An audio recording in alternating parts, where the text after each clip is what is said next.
ये कहानियां भारत के पहले डॉन की, जिसने दाऊद को मुंबई की सड़कों पे दौड़ा दौड़ा के पीटा। आप देख रहे हैं क्राइम स्कूप इंडिया। यहाँ मिलता है आपको क्राइम से रिलेटेड मजेदार कंटेंट।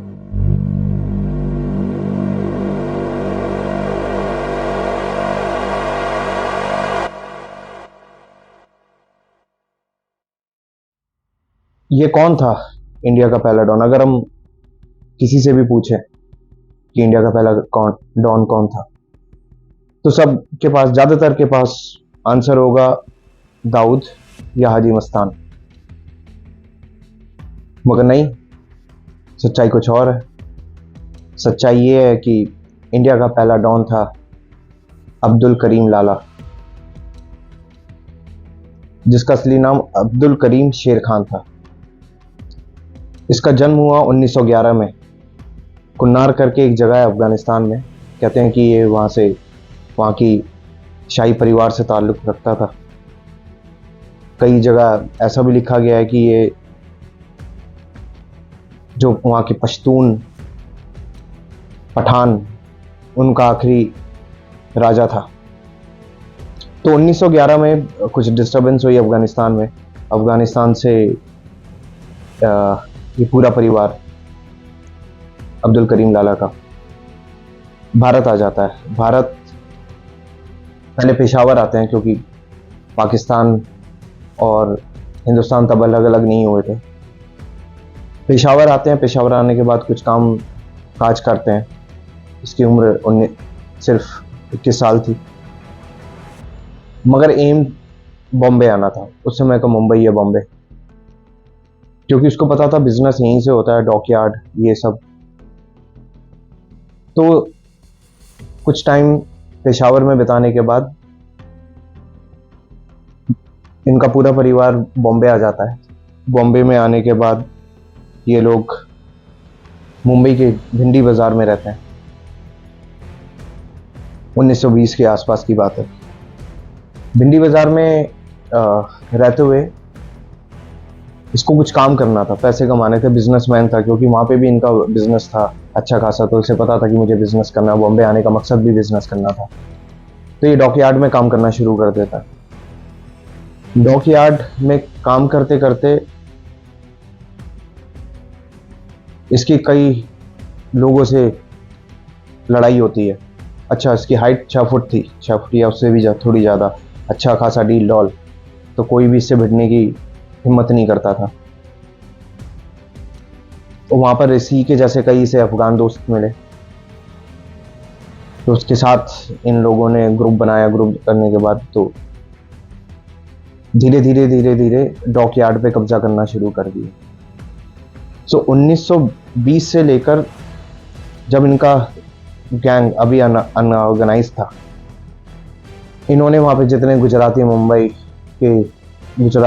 या मुंबई के जितने भी बिजनेसमैन थे, उनके लिए उगाही करना शुरू कर दिया। उनके लिए तो उनका जहाँ भी पैसा फंसता, अब्दुल करीम लाला और उसके कुछ गुर्गे, उसके साथी,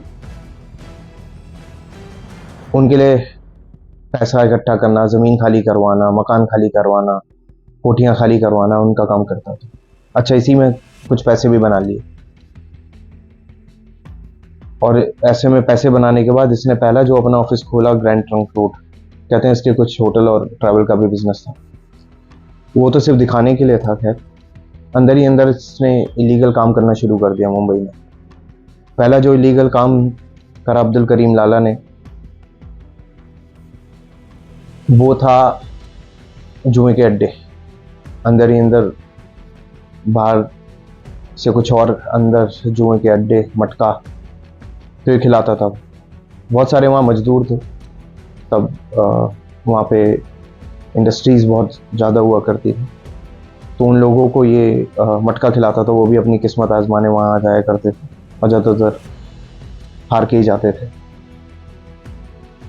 उसके साथ साथ इसको लगा कि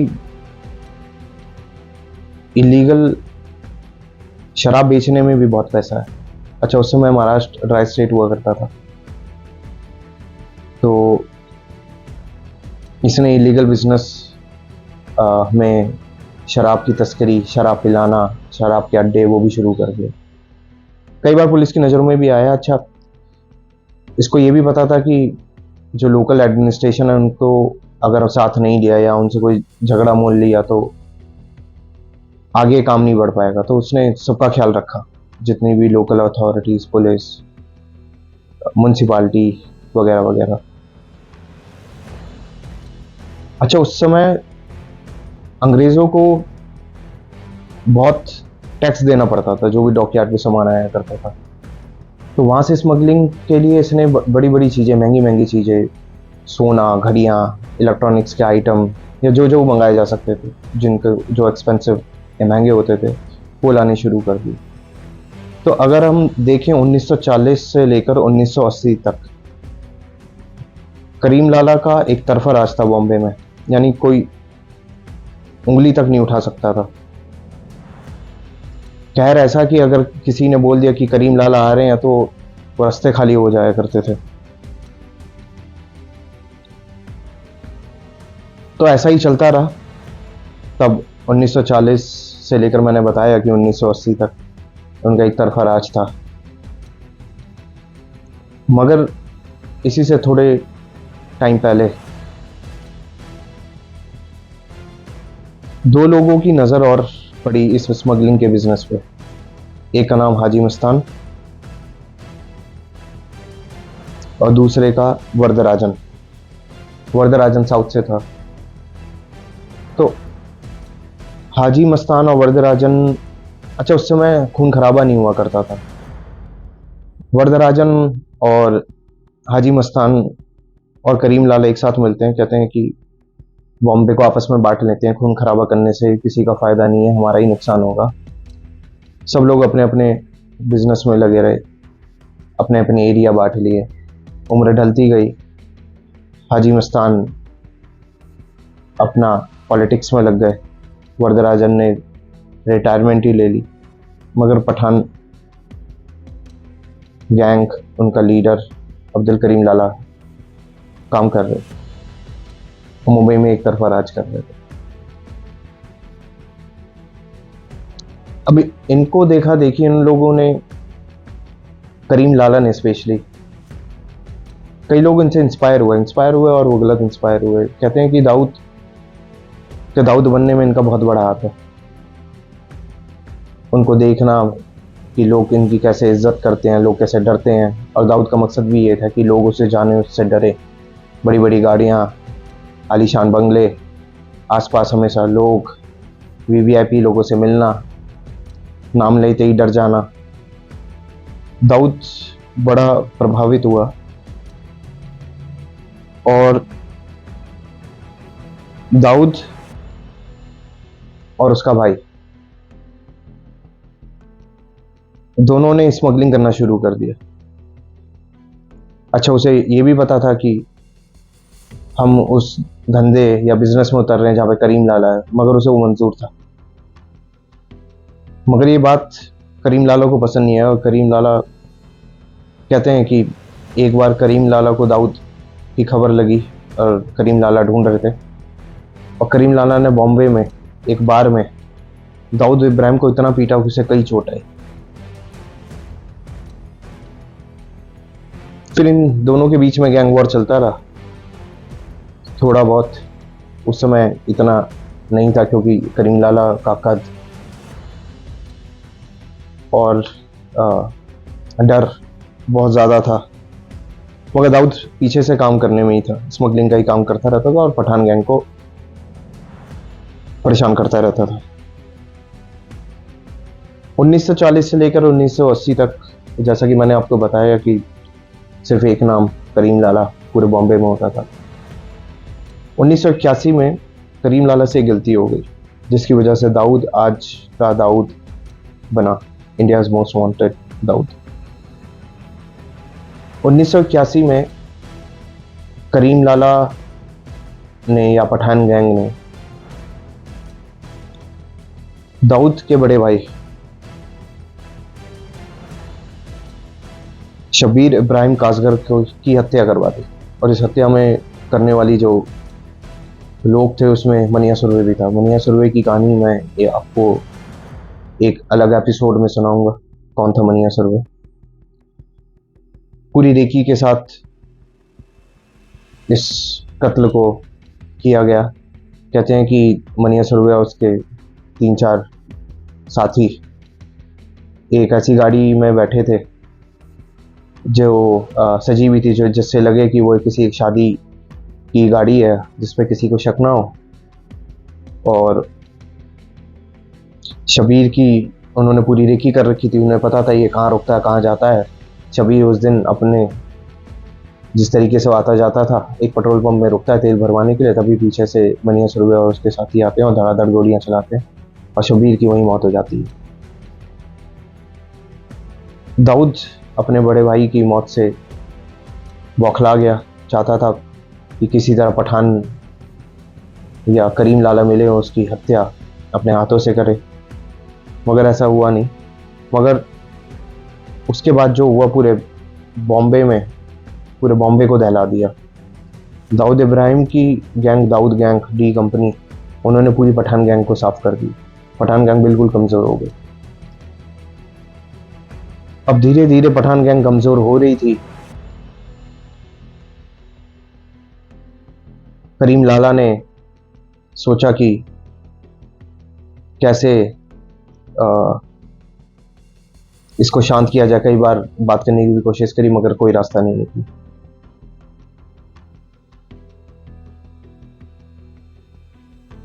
फिर 1986 दाऊद इब्राहिम को कहीं से खबर लगी कि रहीम खान को मारा जा सकता है और वो रहीम खान का मर्डर कर देता।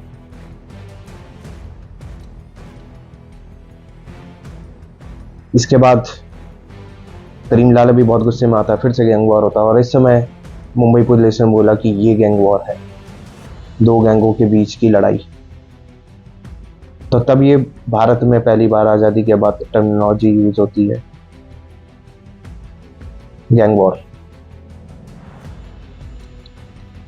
इसके बाद धीरे धीरे करीम लाला की गैंग कमज़ोर होती गई, दाऊद इब्राहिम की गैंग मजबूत होती चली गई। फिर करीम लाला ने एक तरह से समझिए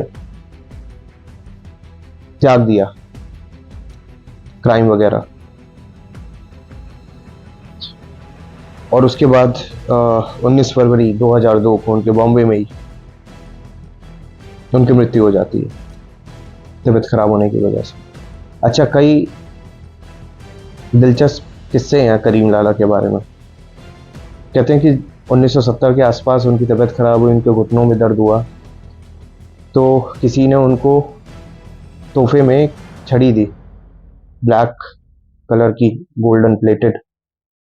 तो कहते हैं वो सिग्नेचर बन गया करीम लाला का। कहते हैं कि करीम लाला जिस पार्टी में जाते थे और वो छड़ी वहाँ होती थी तो लोग आसपास भी नहीं भटकते थे, लोग बैठने की ज़रूरत नहीं होती थी उसके आसपास, क्योंकि उन्हें पता होता था कि ये करीम लाला की छड़ी और करीम लाला आएंगे, और उनके बारे में सब जानते ही थे कि करीम लाला कौन है। ऐसी करीम लाला की छड़ी, ऐसी कई छड़ियाँ उन्होंने बनाई, क्योंकि करीम लाला खुद नहीं जाया करते थे एक्सटॉर्शन या घर खाली कराने के लिए। तो जिनके घर खाली कराने होते थे, करीम लाला के गुर्गे उस घर के बाहर वो छड़ी रख देते थे और ये पैगाम होता था कि ये करीम लाला आए और खुद करीम लाला आए, करीम लाला ने बोला है कि इस घर को खाली करा दे, और तभी कुछ ही घंटों में वो घर खाली भी हो जाया करते थे। अच्छा, एक वाकया एक बॉलीवुड से भी है। करीम लाला हफ्ते में कई रिपोर्ट ऐसी भी हैं कि रोज़ अपनी पैरेलल कोर्ट चलाते थे, करीम लाला कोर्ट, जिसमें छोटा बड़ा हर कोई आदमी आया जाया करता था। अच्छा, मज़े की बात यह है कि कुछ लोग ये भी कहते हैं कि वहाँ पे बड़े बड़े जज भी आया करते थे अपने मसले सुलझाने के लिए। तो आप सोच ही सकते हैं कि करीम लाला की कितनी पावर रही होगी, और वो प्रॉब्लम सॉल्व भी हो जाती थी। एक बार का वाकया है ये, मीडिया में भी कई रिपोर्ट है कि हेलन जो एक्ट्रेस हैं, उनके पैसे किसी ने मार लिए, वो उनका घर से सामान वगैरह निकाल दिया और उनको घर से बाहर कर दिया। वो दिलीप कुमार जी के पास पहुंचती है, दिलीप कुमार जी कहते हैं कि मैं तुम्हारी मदद करता हूँ। वो करीम लाला को फ़ोन मिलाते हैं, किसी तरीके से फ़ोन नहीं मिलता, तो दिलीप कुमार एक चिट्ठी लिखते हैं छोटी सी, और वो हेलन को देते हैं। और उसमें लिखा था कि ये मेरी जानकार है, आप कृपया इनकी मदद करें। अच्छा, ऐसा कोई भी बॉलीवुड सेलिब्रिटी एक्टर एक्ट्रेस ऐसा नहीं था जो करीम लाला को ना जानता हो। उस समय बहुत ज़्यादा इन्वॉल्वमेंट थी तब उनकी अनऑर्गेनाइज बॉलीवुड में। तो हेलन उनके पास जाती हैं। हेलन कहती हैं कि मेरा ऐसा ऐसा मसला है। वो कहते हैं कि बहन जी आप जाइए, आपकी प्रॉब्लम सॉल्व हो जाएगी। अच्छा, ये यहाँ से कुछ ज़्यादा दूर इनके घर से करीम लाला का ऑफिस नहीं था। तो ये वहाँ पहुँचती है, उससे पहले उनका जो सामान बाहर घर के बाहर रखा हुआ था वो घर के अंदर हो जाता है। घर में ताला लग के नीचे सिक्योरिटी गार्ड को चाबी दे दी जाती है। ये तो एक वाकया है, ऐसे कई वाकये हैं। और कहते हैं कि करीम लाला वो पहला डॉन माफिया था जो प्रधानमंत्री से तक मिल गया। ये किस्सा भी बड़ा मज़ेदार है। 1973 में पद्म भूषण पद्मश्री दिया जाना था। और ऐसे ही एक बॉम्बे के कलाकार थे हरिंद्रनाथ चट्टोपाध्याय, जो विजयवाड़े के पहले एमपी भी बने बाद में, और सरोजिनी नायडू के छोटे भाई भी थे। तो उनका फिल्म जगत में योगदान के लिए इन्हें 1973 में चुना गया। उनके पास चिट्ठी आती है कि आपको पद्म भूषण मिलेगा, पद्म भूषण मिलेगा। और ये बात कि उनको पद्म भूषण मिलने वाला है, ये बात करीम लाला तक भी पहुंच जाती है। और पहुंचे भी कैसे ना, बॉम्बे के किंग हुआ करते थे तब करीम लाला। करीम लाला हरिंद्रनाथ जी के आगे अपनी इच्छा जाहिर करते हैं कि मैं भी राष्ट्रपति भवन देखना चाहता हूँ, मैंने कभी देखा नहीं है। अब हरिंद्रनाथ जी के अंदर एक तूफान डर दौड़ने लगता है कि करीम लाला खुद ये कह रहे हैं कि मैं तुम्हारे साथ जाना चाहता हूँ। मगर एक असमंजस ये भी था कि अगर करीम लाला को वहाँ किसी ने पहचान लिया कि ये बॉम्बे का डॉन है तो मेरी इज्जत क्या रह जाएगी, कई मीडिया वाले वहाँ होंगे। मगर आखिरकार उन्हें हाँ ही कहना पड़ता है और हरिंद्रनाथ जी करीम लाला इस इवेंट में पहुंच जाते हैं। सबको पुरस्कार मिल जाता है और अमूमन ऐसा ही होता है कि पुरस्कार मिलने के बाद लोग आपस में बात करते हैं। और वहाँ पर प्रधानमंत्री इंदिरा गांधी जी, उसके अलावा कई बड़े मिनिस्टर राष्ट्रपति जी के साथ वहाँ होते हैं। और वो इंदिरा गांधी जी देखती हैं हरिंद्रनाथ जी को, उनसे बात करती हैं और उनके बगल में करीम लाला खड़े होते हैं। हरिंद्रनाथ जी कहते हैं कि ये करीम लाला हैं, बॉम्बे में ही रहते हैं।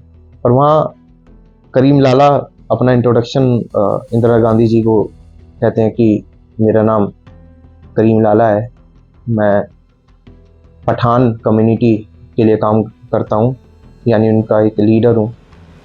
कभी बॉम्बे आना हो तो आइएगा, मिलिएगा। वो ये एक बात उनकी आपस में, और इसकी बाकायदा फ़ोटो भी है जब वो बात कर रहे थे। और इसके बाद करीम लाला फोटोग्राफर से एक फ़ोटो खींचने के लिए रिक्वेस्ट करता है और एक दूसरी फ़ोटो वहाँ होती है। अच्छा, कुछ पुराने रिपोर्टर हैं जो कहते हैं कि उनके ऑफिस में ऐसे सारे इंपॉर्टेंट वीवीआईपीज़ बॉलीवुड सेलिब्रिटीज़ के साथ फ़ोटो लगी रहती थी। और ख़ुद करीम लाला ने उनको बताया कि मेरा कुछ ज़्यादा इंटरेस्ट नहीं है बॉलीवुड में, मगर ये मेरे अच्छे कनेक्शन है बॉलीवुड में।